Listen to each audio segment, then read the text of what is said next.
If Netflix is not working on your iPhone, then we are here with several troubleshooting steps to resolve this issue.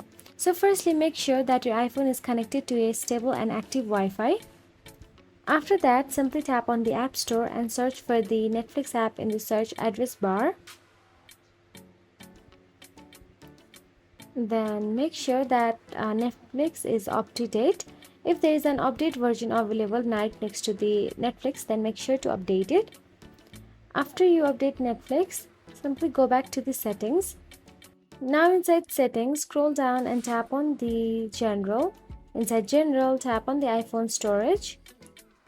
And inside iPhone storage, look for the Netflix app from the download or installed app. Then tap on it. Then simply tap on the Offload app. After you upload the app, reinstall it again.